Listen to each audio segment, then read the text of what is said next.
은혜를 함께 나누는 올해 종려주일 귀한 예배가 될 수 있기를 주님의 이름으로 축복합니다.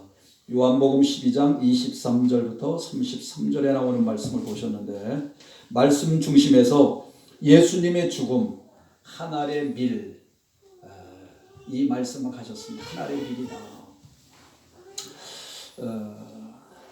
한 왕이 있었는데 학자들을 불러서 인류의 역사라고 하는 그런 책을 써라. 인류의 역사 그 책 제목을 주면서 그것을 써오라고 왕이 지시를 내렸습니다. 오랫동안 연구한 학자들이 상당히 두꺼운 책자로 된 인류의 역사책을 가지고 집필을 해서 그것을 가지고 왕께 갖다 드렸습니다. 그 책을 보고 왕은 부피가 너무 많다고, 너무 두껍다고, 이걸 언제 백성들이 보겠냐, 좀 줄여가지고 와라. 학자들이 다시 가서 줄여서 왔습니다.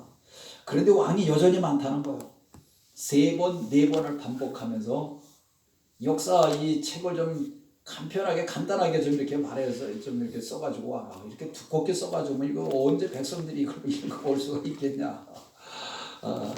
그랬습니다. 그래서 단 한 장의 글을 가지고 인류의 역사라고 하면서 그것을 이제 가지고 왔습니다. 거기에 적힌 단 한마디가 적혀 있었는데 그게 뭐냐? 고난. 뭐 다 두껍다 그러니까 인류의 역사는 고난의 역사입니다. 고난의 역사입니다. 그래서 고난, 성경에 거기서 고난의 역사입니다. 그래서 그걸 써가지고 왔습니다. 그렇습니다. 인류의 역사는 고난의 역사를 통해서 이루어져 왔습니다. 오늘의 우리가 살아가는 이 시대까지도 고난의 역사, 지금도 우리가 고난을 겪고 있죠. 코로나 전 세계적으로 이런 고난을 겪고 어려움을 겪고 그렇습니다. 이제 오늘 종려주일이고 지금 이 시간에 지구촌 구석구석에 아픔과 고난을 겪고 이렇게 이제 살아가는 그런 분들이 얼마나 많은지요. 우리나라는 참 잘 사는 나라에 속합니다. 인구의 절반 이상이 먹을 게 없습니다. 쌀떡에 쌀이 없어요. 배가 고픈데 먹을 게 없어요. 애를 낳는데 애들 엄마 젖을 물려도 젖이 안 나옵니다. 이야, 참 기가 막히게 굶어 죽는 거예요. 굶어 죽는데 그건 대책이 없습니다. 그냥 먹을 게 없으니까 어디 가도. 인류의 역사가 결코 잊어서는 안 되는 그런 고난의 역사예요. 예수 그리스도의 고난입니다. 예수님이 이 땅에 오셔서 하나님이시면서 사람의 몸을 입고 이 땅에 오셨는데, 그분이 인카네이션, 사람의 몸을 입고 이 땅에 오셨는데, 이 땅에 오셔서 예수님이 십자가를 지고 가십니다. 오늘 예수님께서 인류의 죄를 담당하시기 위해서 십자가를 향하여서 예루살렘에 입성하신 날이라고 합니다. 종려주일이다. 종려가지를 흔들고 호산나 호산나. 예수님 만왕의 왕 만주의 주가 되시는 예수님이 오시는데, 왕이 되시는 예수님이 오시는데 어떻게 땅을 밟고 오게 하겠냐. 자기들의 겉옷을 펴서 길에 쫙 깔고 9일을 어린 나귀를 타고 예루살렘에 입성하셨습니다. 오늘 예수님께서 지상에서 마지막 생에 5일을 남겨놓으시고 나귀를 타고 예루살렘에 입성하시는 장면이 나옵니다. 입성하시는 예수님 앞뒤에 온 무리가 겉옷을 깔고 종려가지를 흔들면서 호산나 호산나, 다윗의 자손으로 오시는 예수여 환영합니다. 그래서 외치면서 예수님을 환영합니다. 한번 생각해 보십시다. 지금 예수님께서 예루살렘에 향해 가시는 까닭이 무엇입니까? 한마디로 말하면 예수님은 죽으러 지금 예루살렘에 올라가시는 거예요. 다 만류합니다. 올라가면 죽습니다. 바울도 그러더라고요. 예루살렘에 올라가면 잡혀 죽습니다. 근데 바울도 올라가더라고요. 예루살렘에. 죽으러 올라가시는 거예요. 십자가의 모진 고난을 받고 죽으러 올라가시는 거예요. 개선 장군의 환호를 받으면서 입성하시는 것이 아닙니다. 왕의 보위에 오르기 위해서 추앙받는 사람들로부터 이렇게 해서 예루살렘에 입성하시는 게 아니에요. 지금 예수님께서는 죽으시기 위해서 나귀를 타고 예루살렘에 입성하시는 겁니다. 그것도 그냥 죽으시는 것이 아니에요. 반역죄, 나라를 반역한 그런 반역죄를 그 죄의 그런 범죄자의 누명을 쓰고 그런 그 죄인의 그런 형을 받고 예수님은 십자가에 지금 죽으러 예루살렘을 향하여 올라가시는 거예요. 그 심정이 어떠하셨을까?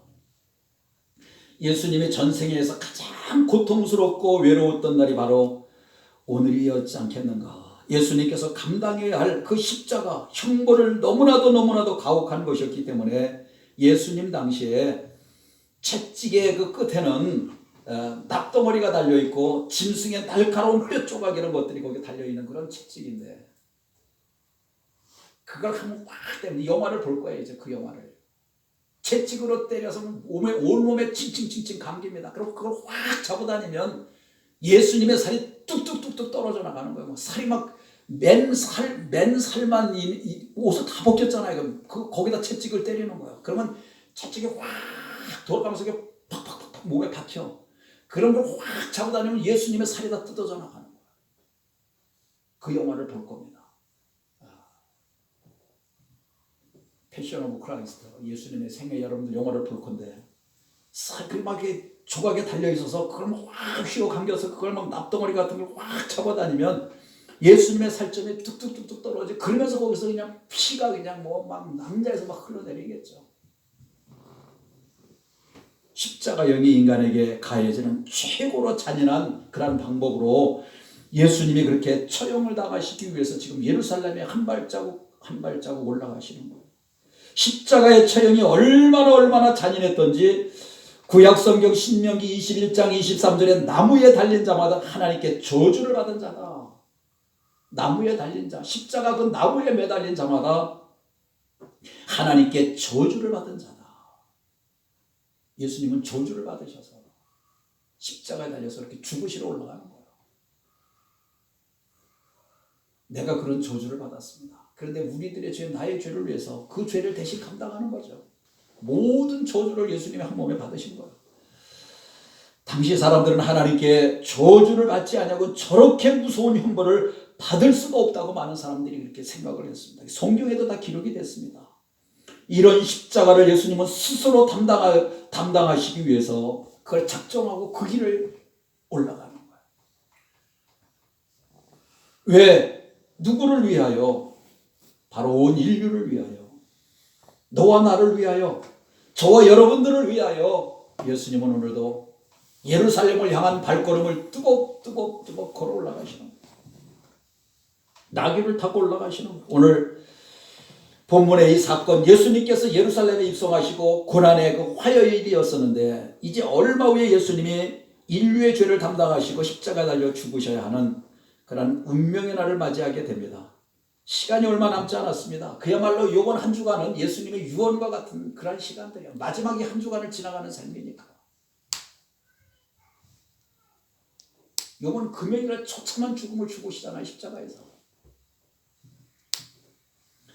인생을 마감하는 그런 시점에 유언과 같은 그런 말을 예수님이 남기십니다. 오늘 본문의 말씀도 그런 말씀이에요. 여러분 3일 뒤에 죽는다고 하면 여러분들 어떻게 하시겠습니까? 내 생의 마무리를 어떻게 하겠습니까? 그야말로 유언을 남겨야 되지 않겠습니까? 지금부터 하는 그런 말, 꼭 하고 싶은 말을 하시는 거예요. 예수님께서 지금부터 하시는 말은 모두가 다 예수님의 유언과 같은 말이에요. 마지막 이 한 주간을 지나가면서 요건 금요일날 돌아가시는 게 며칠 남았습니까? 요거 뭐 예수님은 다 아셔. 금요일날 처참한 죽음을 죽으실 걸 알고 올라가시는 거예요. 이제 얼마 지나면 하고 싶은 말을 할 수도 없고 이제 그렇습니다. 유언과 같은 그런 말이죠. 시시각각으로 볼 때 오늘 본문은 예수님이 하신 말씀, 유언과 같은 말씀, 오늘 본문의 말씀, 그리고 이번 한 주간의 말씀들이 말이에요. 그만큼 주님께서 하신 말씀에 어느 때보다도 더 귀하고 의미가 담겨져 있는 의미심장한 그런 말씀을 예수님이 하십니다. 이런 상황에서 예수님은 하나님의 미래에 대한 비유의 말씀을 이야기하시는 거죠. 오늘 24절 말씀이 바로 그 말씀입니다. 24절 말씀을 한번 같이 보도록 하겠습니다. 24절 시작. 내가 진실로 진실로 너희에게 이르노니 한 알의 밀이 땅에 떨어져 죽지 아니하면 한 알 그대로 있고 죽으면 많은 열매를 맺느니라. 한 알의 밀이 땅에 떨어져서 죽으면 많은 열매를 맺는다. 이게 무슨 의미일까? 왜 예수님은 십자가에 달려 죽으시기 전에 한 알의 밀이 땅에 떨어져서 죽어야 하는 그런 까닭에 대해서 말씀을 하시는 것일까? 이 비유는 한 알의 밀은 곧 누구를 말하는 거예요? 예수님 자신을 이야기하는 거예요. 예수님 자신을 대해서 이야기를 하는 겁니다. 지금 누구 딴 사람 얘기하는 게 아니고 한 알의 밀이라고 하는 것은 곧 예수님 자신을 가리켜서 하시는 말씀이에요. 예수님이 십자가에 달려 죽으심으로 말미암아 인류의 구원을 얻게 되는 그러한 것을 비유로 지금 말씀을 하고 계시는 겁니다. 이 말씀에서 우리는 땅에 떨어져서 죽는 이 밀알의 의미를 생각해 보려고 합니다. 한 알의 밀알이 많은 열매를 맺기 위해서는 결별의 과정이 있어야 됩니다. 끊는 과정, 결별의 과정이 있어야 됩니다. 밀알이 가지에 붙어 있는 한 밀알은 죽을 수가 없습니다. 밀알이 그냥 그 밀에 요번에 그 저쪽에 우리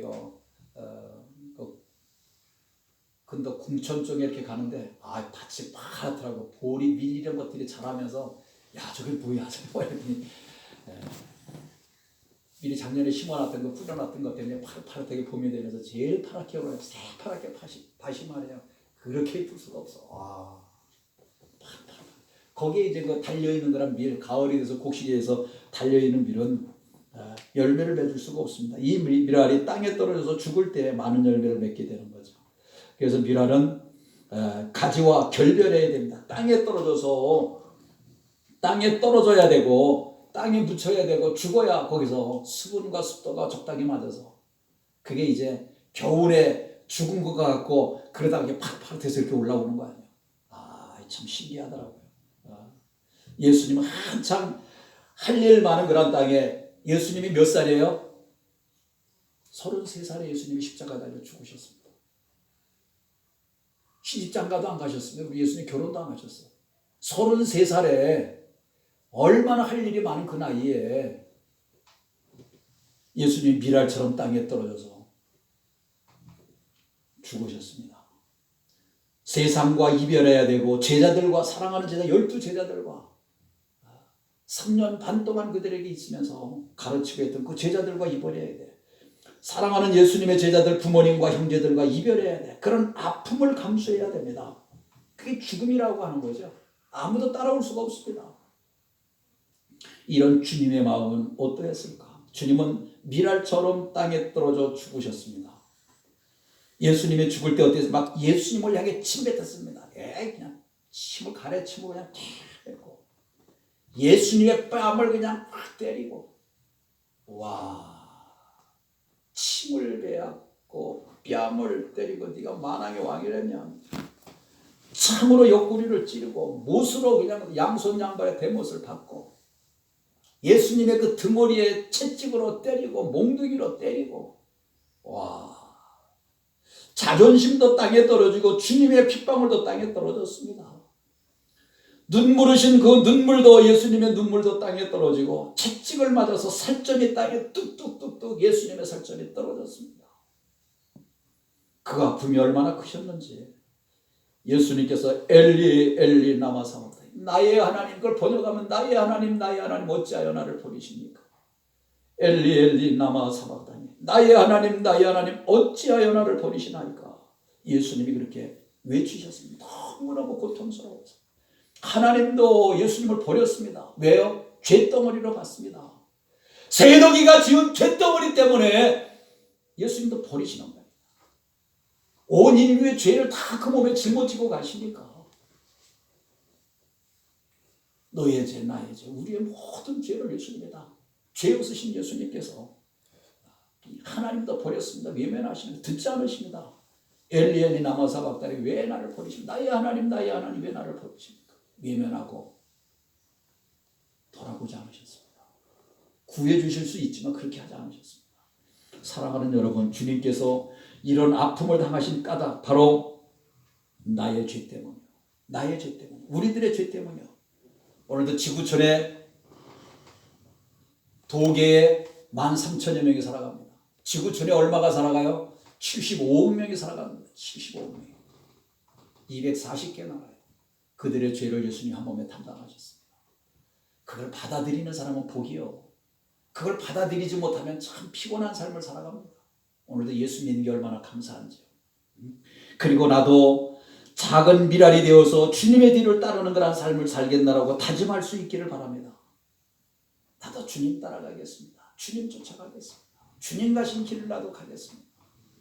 주님 나를 위해서 돌아가셔서 우리를 구원해 주시고 살려주셨습니다. 열매를 맺기 위해서는 죽어야 됩니다. 그래야 내가 사는 거예요. 천국은 우리가 어떻게 얻을 수가 있는 겁니까? 예수 그리스도께서 오늘 저 십자가의 제물이 되어 죽으셨기에 우리가 하나님의 백성이 됐습니다. 우리가 죄와 허물로 죽을 수밖에 없지만 예수님의 죽음이 내 죽음이요. 그리고 우리가 살아난 거예요. 우리가 구원함을 받았습니다. 새 생명을 누렸습니다. 주님께서 양의 제물이 되어 죽으셨습니다. 양무리의 그런 제물이 되어서 죽이십니다. 죽지 않으면 인류가 구원받을 수가 없습니다. 내가 구원받을 수가 없습니다. 내 대신 예수님이 형벌을 받으신 거예요. 내 대신 다시 말하면 죽으셨다. 대속의 죽음을 죽으신 겁니다. 예수님이 그 죽음은 내 대신 죽으신 대속의 죽음이요. 내 죄값을 지불하시기 위한 죽음이요. 그러니까 예수님의 죽음은 고로 누구의 죽음이에요? 이 세덕이의 죽음이요. 나의 죽음이요. 우리들의 죽음이요. 오늘도 지구촌에 살아가는 모든 75억 명의 모든 사람들의 죽음이요. 그런데 그걸 아멘하고 받아들이는 사람은 구원을 얻고 생명을 누리고 풍성한 삶을 살지만 그걸 받아들이지 못하면 영원한 형벌을 받는 거죠. 그 형벌이 어떠하겠습니까? 예수님이 형벌 받는 것 좀 보세요. 영원히 지옥불에 음부 불꽃운다에 떨어져서 슬피 울며 눈을 부르뜨며 고통을 당하지 않겠습니까? 지금 내 마음이 괴로우니 무슨 말을 하리요? 오늘 27절에 그러죠. 아버지여 나를 구원하여 이때를 면하여 주옵소서. 지금 내 마음이 괴로우니 무슨 말을 하리요? 아버지여 나를 구원하여 이때를 면하게 하여 주옵소서. 이 무시무시한 십자가의 저주 당하신 예수님, 그 당하면서 나를 구원해달라고 요청하시는 것을 봅니다. 십자가의 고통은 그냥 육체적인 고통만이 아니요. 못에 박히는 그런 육체의 고통, 그냥 채찍에 맞는 그런 고통, 채찍에 찔려오는 육체의 고통, 그것도 얼마나 크겠어요? 얼마나 고통당하고 힘들겠습니까? 십자가의 죽음에 이어도 십자가의 죽음에는 육체적인 그런 고통도 있고 영적인 고통이 말할 수가 없습니다. 온 인류의 죄를 짊어지고 죽는 죄인의 고통, 심정의 그 심판의 고통, 저주의 고통을 예수님이 지금 짊어지고 가시는 거예요. 그 길을. 그 고통은 그야말로 사망의 고통, 지옥의 고통입니다. 그래서 주님은 땀방울이 핏방울이 되도록 주님을 향하여 이 산에서 지나가게 해달라고 말해요. 그렇게 기도하잖아요. 겟세마네 동산에 올라가서 하여튼 몸부림치면서 하나님께 기도하는데, 우리 엄마들이 결혼해서 임신하면 그 해산의 수고가 얼마나 힘듭니까? 근데 요즘은 뭐 무통으로 나더라고. 나 병원에 가서 그냥 뭐 아무 고통도 없이. 우리 집사람은 그냥 그 무통 주사도 안 맞고 집에서 났습니다. 우리 현석이, 명석이. 그냥 힘줘. 힘 안 주면 당신도 죽고 애기도 죽고 다 죽어. 힘줘. 밤새도록 그냥 막 싸우더라고. 애를 그 새 생명이 하나 태어나는데 말이에요. 애 주고 당신도 주고 힘을 줘야 돼. 힘을 줘. 큰아들 때는 내가 못하는 둘째 아들 우리 명석이 날 때는 제가 들어가도 되냐고요. 이렇게 들어가서 조금 도움이 됐습니다. 붙잡고.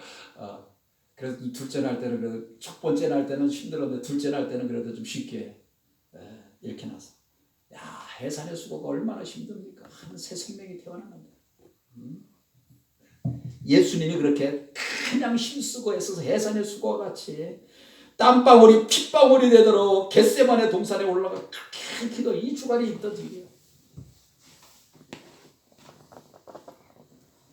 그러나 주님이 금세 자신의 마음을 예수님이 돌이키십니다. 그리고 27절, 28절에 보니까 그러나 내가 이를 위하여 이때 왔나이다. 아버지여, 아버지의 이름을 영광스럽게 하옵소서. 아버지의 영광을 위하여 내가 이 잔을 마시겠습니다. 이 고통을 내가 이겨내겠습니다.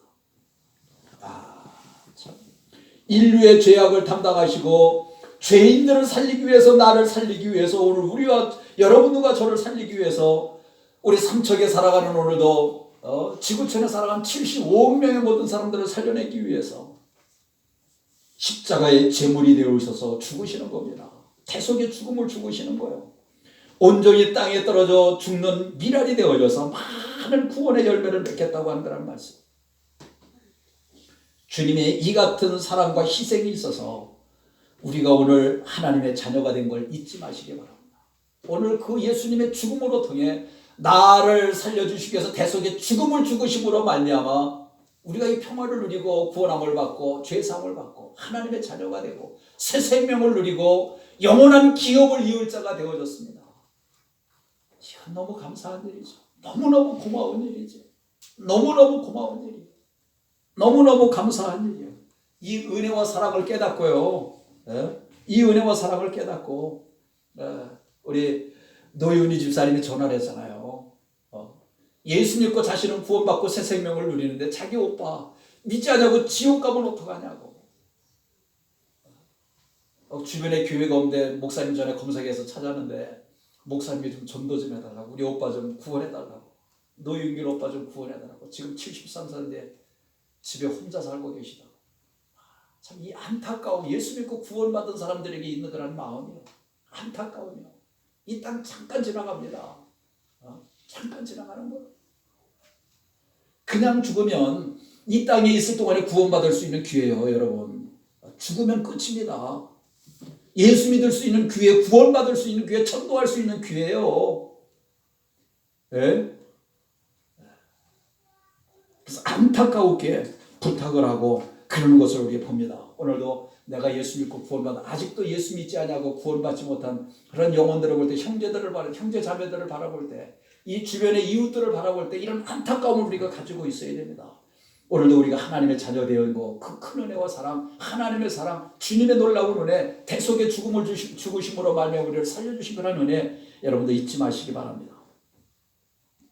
이런 예화가 있습니다. 실화입니다. 미국 필라델피아에 네 사람의 군목을 위한 기념예배당이 건설이 되어졌는데 전 세계에서 이 소식을 듣고 그 교회를 방문하고 그러는 교회입니다. 제2차 세계대전 때, 이 대전 세계대전 당시에 미국의 군함이 대서양을 건너다가 큰 태풍을 만났습니다. 그래서 그 배가 이런 군함이 파손될 정도로 큰 풍랑을 만난 거예요. 그래서 그 배가 이제 깨어져서 침몰에 들어가는데 거기에 유대교 군목, 카톨릭 군목, 천주교 카톨릭 군목 1명과 개신교의 군목 2명, 4명의 군목이 그 배 안에 타고 있었습니다. 그리고 많은 병사들이 있는 거예요. 그들에게 전쟁에 나가서 막 두렵고 떨리고 막 그럴 때마다 달려가서 그들에게 막 기도해주고 그러는 사람들 있잖아요. 군목들이. 배가 막 가라앉습니다. 그런데 구명조끼가 부족하고 구명정이 부족합니다. 그래서 절망적인 그런 상황에 구명조끼가 모자라서 서로 살려고 막 아우성들인데, 그때 이 군목들은 자기들은 장교고 군목이고 그러니까 당연히 그 구명조끼를 다 입고 있습니다. 그런데 군목들이 그 구명조끼를 벗어서 병사들에게 다 입혀주고, 그리고 구명정을 태워서 그들 다 내보냅니다. 그리고 이 4명의 군목은 갑판 위에 서서 서로 손을 붙잡고 기도하면서 찬송을 부르면서 그들은 순교라고 그럴까요? 그래서 그 바다에 빠져서 그들은 죽습니다. 그리고 그걸 기념해서 세운 교회가 그 교회입니다. 바로 필라델피아에 세워진 4 군목을 위해서 세워진, 병사들을 살리고 그런 기념 예배당이 세워졌습니다. 이 군목들이 희생을 타인들의 목숨을 구원해 주었습니다. 그런 희생이 없었다고 한다고 하면은 생명을 구원할 수가 없는 거예요. 사랑하는 성도 여러분, 오늘 고난 주간을 맞이해서 하나님의 미랄이 되어져서 주님의 희생, 그 사랑을 결코 잊지 않는, 오늘도 이 말씀을 듣는 독일 침례교회 사랑하는 성도들이 되시기를 주님의 이름으로 축복합니다. 내 죄를 위하여, 인류의 죄를 위하여 사망에 처한 영혼들을 살리기 위해서 십자가에 못 박혀 죽으신 그 예수 그리스도를 찬양합니다. 그 예수님의 죽으심으로 말미암아 내가 살고 여러분들이 살고 우리가 살았습니다. 이 사랑을, 이 놀라운 은혜를 아직도 알지 못하고 깨닫지 못하는 그런 이들에게 가서 전해야 되지 않겠습니까? 고난당하는 이웃에게 가서 전해야 되지 않습니까? 오늘도 알지 못하며 아동바도 이 땅에 살아가는 그런 이들에게 예수 믿는 것, 그것을 생명을 살리는 일이요, 구원하는 일이요. 주님의 고난은 사랑의 완성이고 희생의 여러분들 완성이요, 이 생명의 완성, 구원의 완성 이루신 우리 주님, 우리 예수님이십니다. 그것을 완성하신 분이, 구원을 완성하신 분이요. 그래서 누구든지 예수 그리스도를 바라보고 십자가를 바라보고 예수를 믿으면 우리가 구원함을 받는 거예요. 죄사함 받는 거예요. 다 우리의 죄값을 지불해 주시기 위해서 값을 지불하시고 그 고통을 당하시고 십자가에 죽으셨으니까요.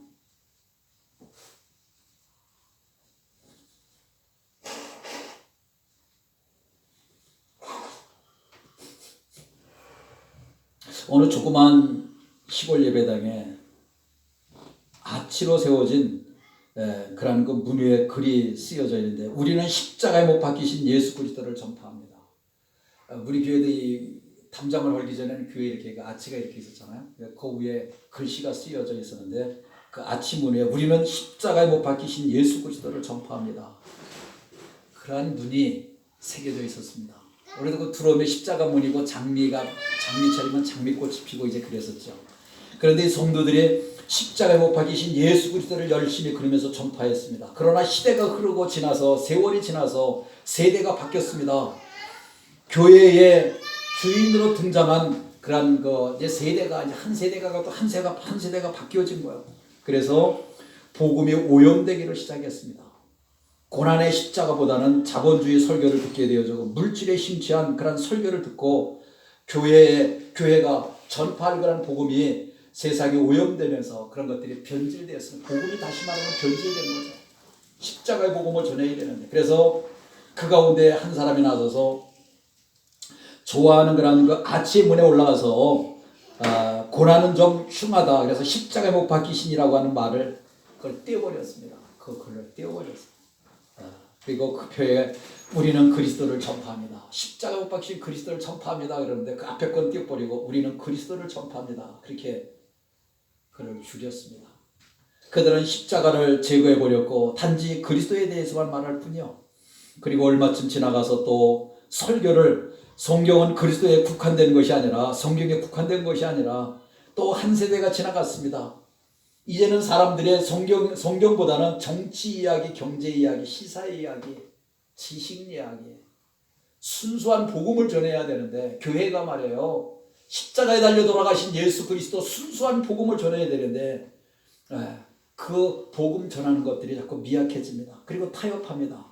이런 것에 의해서 교회 안에서 가르치기를 시작했습니다. 그리고 한 친구가 그 아치에 올라가서 교회 문으로 돌아오는 그 아치 위에 세워진 글에 그리스도라고 하는 그런 것들을 또 떼어버렸습니다. 남은 글자가 뭐야? 이제는 남은 글자, 우리는 전파한다. 뭘 전파한다는 얘기요? 십자가에 달리신 예수 그리스도를 전파합니다. 십자가를 떼어버리고, 십자가라는 말을 떼어버리고 그리스도를 떼어버리고 우리는 전파한다, 그런 말뿐이에요. 그래서 교회 안에서 인간의 철학, 사회적인 여러 상황들, 이런 것들을 그리스도의 복음의 자리에 들어서고 그런 것들을 교회 안에서 증거합니다. 고난이라고 하는 그런 의미가 없어졌습니다. 오직 새로운 것, 더 좋은 것으로 변화하는 것, 그런 데 관심이 있었던 것을 봅니다. 사랑하는 성도 여러분, 오늘 이 교회를 향하여 주시는 메시지라고 생각을 합니다. 오늘도 순수한 복음을 전해야 됩니다. 십자가에 달려 돌아가신 예수 그리스도를 우리가 전해야 돼. 다시 부활하신 예수 그리스도를 전해야 돼. 이 복음을 전해야 됩니다. 지금 우리는 화려한 문명 속에 우리가 살아가고 있습니다. 모든 것은 풍요롭게 넘쳐납니다. 그래서 자기도 모르는 사이에 목사들은 물질에 젖은 자본주의 설교를 하고 있는 경우들을 우리가 보게 되어집니다. 설교에 영광은 있는데 고난은 약화되어졌습니다. 고난이 없으면 고난이 없고 어려움이 없고 그럼 뭐 그게 안 되잖아요. 그러면은요. 강한 훈련을 강하게 받아야지 강한 훈련이 되는 거예요. 왜? 강하게 훈련해. 운동선수 강하게 훈련을 해야지 승리할 수가 있습니다. 적당하게 놀 거 다 놀고 먹을 거 다 먹고 놀러 다니고 뭘 합니까? 그러고 아무것도 아니죠. 그러면요. 자본주의 사상과 대기업, 시장 논리 이런 것들이 교회를 파고 들어와서 오늘도 교회를 병들게 하고 복음을 파괴하고 그러지 않는가. 그러나 안 됩니다. 교회 안에서 교회 내에서 주님의 고난이 약화되는 그런 순간 우리는 병들게 된다고 하는 사실을 잊지 마십시오. 신앙생활, 믿음생활하는 건 고난이요. 그런 것들을 감수해야 돼. 그리고 뭐 요즘 이 나라가 어렵고 그런데 그런 거에 대해서 막 바르게 이야기하고 막 감옥에 가는 분들이 있고 그런가 하면 그런 걸 이야기 안 하고 아무런 어려움을 안 당하는 분들도 있습니다. 교회가 교회 역할을 해야 돼요. 다른 소리를 해야 됩니다. 감옥을 가더라도 어렵더라도 말이에요. 오늘도 십자가 안에서 나라가 망하고 나라가 있어야 오늘 우리 가정이 있고 오늘 우리가 있고 우리 자녀들이 있고 그렇습니다. 나라가 없는데 뭐가 있습니까? 아무것도 없는 거예요. 나라가 망하고 막 그런 거 포터 피플 막 그래가지고 막 그래 탈출하고 막 그러면서 막 누구 하나 더 다른 나라에 간들 받아줍니까? 그 사람들을 누가 받아주냐고요. 이 나라가 있는 게 얼마나 귀한지 모릅니다. 자유대한민국, 자유민주주의, 자유시장경제, 기독교 입국론에 입각한 이 70년 동안에 이승만 대통령이 이런 나라 위에 건국을 해서 앞으로 100년 동안은 이 나라가 안보에 뭐 어떤 위협을 받지 않고 살아가는 그런 나라가 될 것이다. 정말 그렇게 됐습니다. 4년마다 5년마다 우리나라가 전쟁을 하고 그랬습니다. 뭐 맨날 피폐하고 가난하게 사는 거죠. 세계 최강의 나라 미국이라고 하는 나라, 이 가난한 이 어려운 나라에서 말이에요. 이승만 대통령이 초대 대통령이 되면서 참 감사하잖아요. 앞으로 이 나라는 100년 동안 안보에 대한 그런 거 걱정하지 않아요. 어느 나라와 동맹을 맺어서요? 미국이라는 세계 최강의 나라와 동맹을 맺어서 중국 너희들 건드리면 큰일 나. 북한 너희들 까불지 마라. 아무리 핵무기가 있고 뭐가 있든지 한 방에 다 날려버린다. 누가 그래요? 미국이라는 강대한 이 친구와 동맹을 맺어서 말이에요. 이제까지 우리나라를 이렇게 보호해 주시고 함께 하십니다. 그리고 우리가 자유롭게 하나님 앞에 예배하고 찬양하잖아요. 얼마나 감사한 일입니까? 우리 교회